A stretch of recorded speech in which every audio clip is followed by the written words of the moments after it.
Yeah. What? Oh no.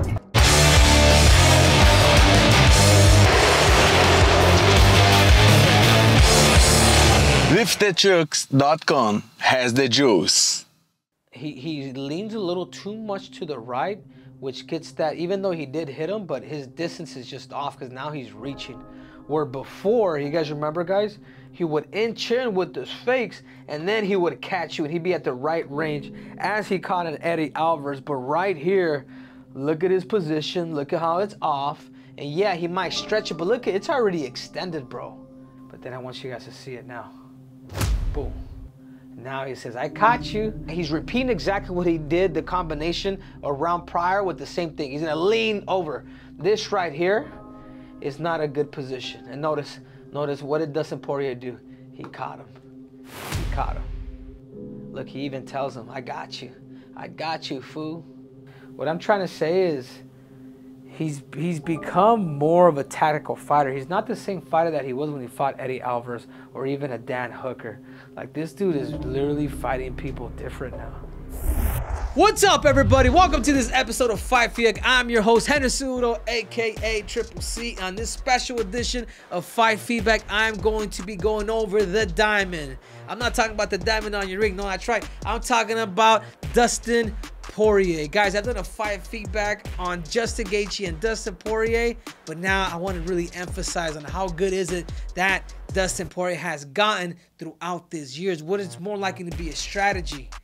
This episode wouldn't be brought to you by the one and only, that's right, Lifted Trucks. Whenever you guys want a customized truck, they've been customizing trucks since 1995. You may be a short king like Triple C, but when I'm in the street, I'm the king of the damn jungle. Enough talk. Let's take it to the big screen. Yeah, so here we have it. I mean, I know this is a while ago, but still, Poirier is, at this time, he was number 4, going up against Eddie Alvarez. But there's a lot of smack talking in between both of these guys. But look at this. Look at this reach advantage that he has. Anyhow, let's hit the play button. Yo. And that's one thing that I feel that he's been able to develop throughout times. Poirier's been kicking more, you know, because this man right here, he's pretty heavy-handed. Not saying that Eddie doesn't kick, but Poirier has developed just so many new skills to his arsenals. Yup, boom, boom, boom. You see how diverse he is, going in with the straight, and then and right away, bah, looking for that kick. When you get guys that can mix not just with hands, but with, look, knee. That was another knee going in with, bah. Oof. I was right. Oh, that was a beautiful body shot. And he knows. I mean, this is where Dustin wants to be. He wants to be in that pocket. And yeah, sure enough, front covers. You know, oof. Man, as of right now, I'm just thinking about the people that, when it comes to just pure violence, like I want to say Justin Gaethje is number 1, but man, this dude has been the most violent people in not only Justin Gaethje, but also Eddie Alvarez. To be able to do it within 2 rounds, I mean, talk about that. Like, sometimes I wonder if, you know, if Poirier has done a 23andMe, if he actually has Mexican in him, because he's a machine, man. He's got this warrior spirit. It's a trip. So I'm curious about that. And here we have it, Poirier versus Dan the Cheap Hooker. I mean, I remember this fight. This fight was absolutely dynamite, dude. It really was. But I will say something about this fight. Dustin Poirier will give one to take one to give another one. Let's hit the play button. Yeah, this is round 2. And right now, look, Hooker's staying in the pocket. He's trying to fight the fight. Hooker's not really a brawler. He can be a little more technical. He just gets hit a lot. But right now, he's going inside the pocket. He's throwing. But as soon as Poirier lands that right hook, he gets somebody stepping backwards. You know, but that's where he wants to be. Like Poirier, there's a composure to him that's pretty incredible. That he wants to just pretty much just fight. When you think of a fighter, you think of Dustin Poirier. He just doesn't care. I mean, look at how many, look at how Look at how Hooker's just going in there and pretty much hitting him like if he's a punching bag. And Poirier's just looking at him. It's like, no, I'm not out. I'm not knocked out. But notice, I mean, there's short time left. He's hurt, but he's in the fight. Like, he knows, like, this stuff unfazes a guy like Poirier. And this is what makes Poirier Poirier. Yep. And again, yeah. That's the thing that we got to remember. He will look for takedowns. He's backing him up. Poirier seems like to be having success. And then right away, he's changing levels. Like, you know what? I had enough. Let me put you down a little bit. Let me see if I can fatigue you off of bottom. And look at that. I want to say a freaking... he's got a triangle, but it's kind of off to an angle. It's actually more of an arm bar. But, you know, it's about to pop out. But he's there, man. He's looking for it. Yeah, he lost it. Omoplata. It's pretty incredible the fact that you could say this dude is crafty. This dude will start throwing things like, but that's the game that's unknown. You know, I wonder if he's thinking maybe take Justin Gaethje down this time. You know, you've seen people in the past have success when they take Gaethje down. You know, I'm curious to see if Poirier is thinking of doing something like that. You know, but Poirier edged it out. Poirier edged it out for 5 rounds, and these are questions that we ask him, looking forward to him fighting a guy like Justin Gaethje. Does Justin Gaethje have that threshold to go 5 rounds? Actually, he did. He did against Tony, but this man's not Tony. Yeah, here we have it. He's going up against McGregor. I mean, this was I want to say about 2 years ago now. Is that right? When the last time he fought McGregor, Conor McGregor, who shoots balls of lightning from his eyes and thunder from his ass. Let's hit the play button. You know, nice with McGregor, like him just shooting straight down the middle. Boom. Did you notice? Notice McGregor's kind of leaning a little bit. Bah. He leans a little too much to the right, which gets that. Even though he did hit him, but his distance is just off because now he's reaching. Where before, you guys remember, guys, he would inch in with the fakes, and then he would catch you, and he'd be at the right range as he caught an Eddie Alvarez. But right here, look at his position. Look at how it's off. And yeah, he might stretch it, but look, it's already extended, bro. But then I want you guys to see it now. Boom. Now he says, I caught you. He's repeating exactly what he did, the combination around prior with the same thing. He's gonna lean over. This right here is not a good position. And notice what did Dustin Poirier do? He caught him. He caught him.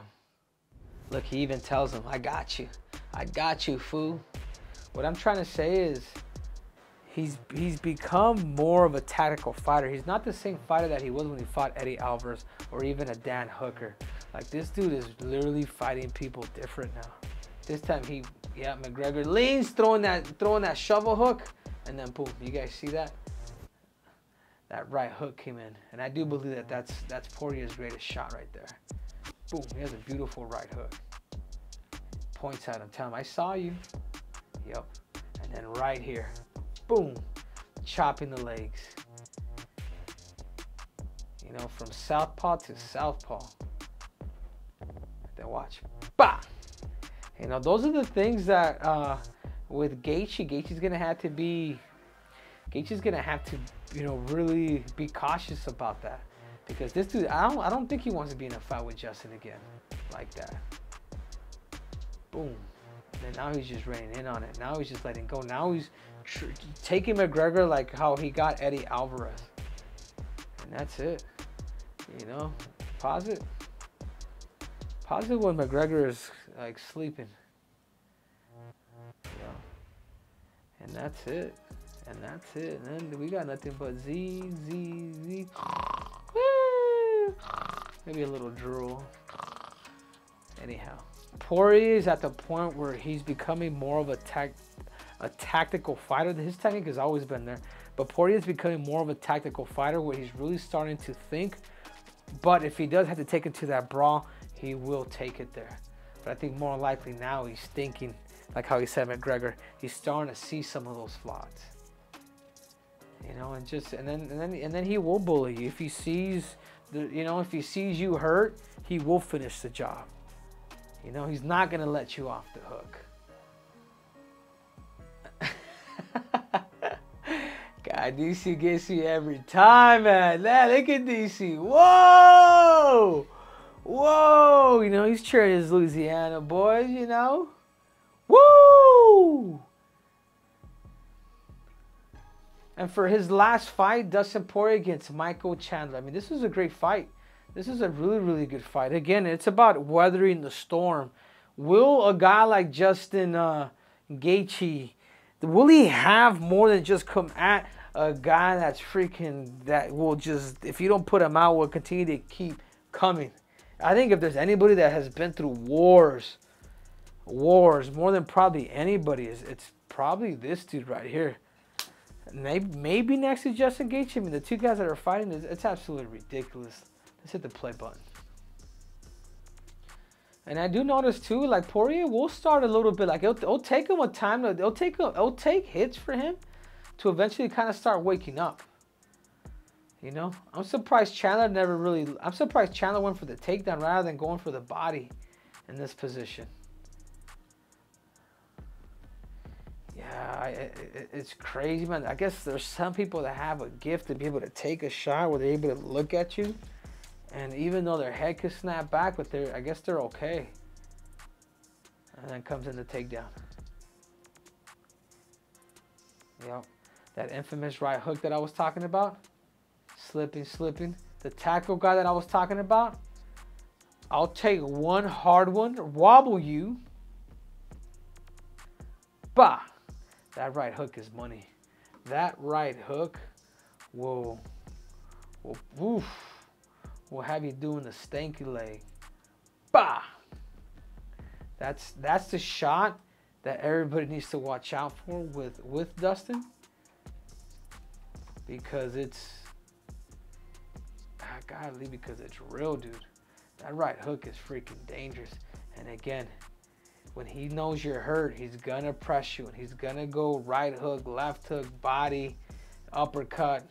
Like, he'll keep it there. You know, I think Chandler kind of blew his wad in the first, and he still has the energy to be able to tell Chandler something. Bring it on, I don't know. Boom, elbow. Yeah, but then again, I feel a lot of times this is where Chandler needs to take fights. But anyway, it's not about Chandler here. I mean, look at this. You gotta make him a mean top ground and pound guy. He's in too many wars. You know? I think this is what Poirier was complaining about. Look, he's spitting blood. And he goes in for the... You can cover his mouth. I mean, I don't know what else. I mean, I don't see anything illegal. But whatever. I mean, they're both in blood, man. It's almost like having blood is almost like pissing yourself. Like it's a trip. Yep, and then ooh, still able to get him. I mean, look at the power. Beautiful transition. And that's probably what cost him the fight right here. So I want to say he won the first, Poirier won the second, and that little slip up there, and that's all she wrote. He did the right thing here though, but he needed to bring this leg across to be able to block it behind the knee to have more pressure. But it's pretty impressive what Chandler was able to do here. That just means he still had a bunch of energy. That's probably what cost him this fight too, is unnecessary movements rather than just getting him down. And then he tried going for the back, he lost it. Poirier ended up on top and just welling. Yeah. Beautiful rear naked choke. You know, these are questions. Will a guy like Poirier come out different?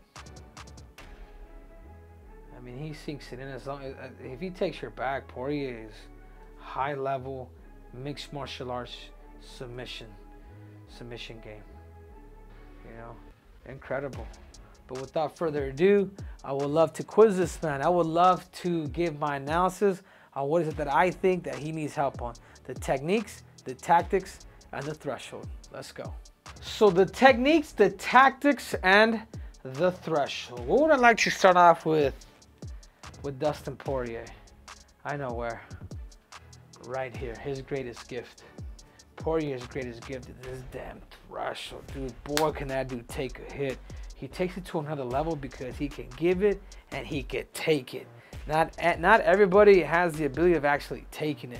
And for some reason, like I said, 23andMe is Dustin Poirier Mexican, because I want to know, because he has that spirit. And I typically don't do this, but I got to give this guy a 10. This dude gets a 10 on the threshold because it's not just, it's finishing the race for a 5-round fight, but yet having the ability, just having a strong body, the ability to be able to take pain. Poirier's technique. Actually, Poirier has really good technique. Really good technique.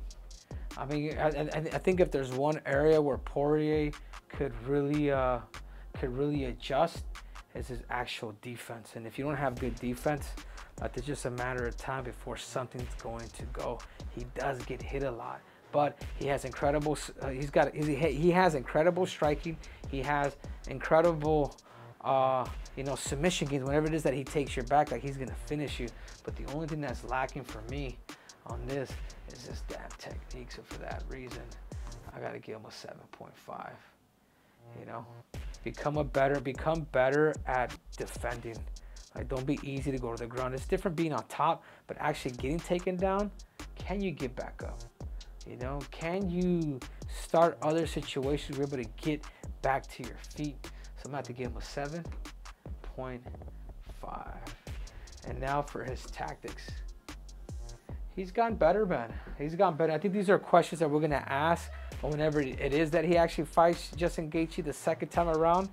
Will he be able to make those tactical adjustments against a guy like Justin Gaethje? You know, or is it gonna go tooth for tooth? You know, nail for nail, an eye for an eye.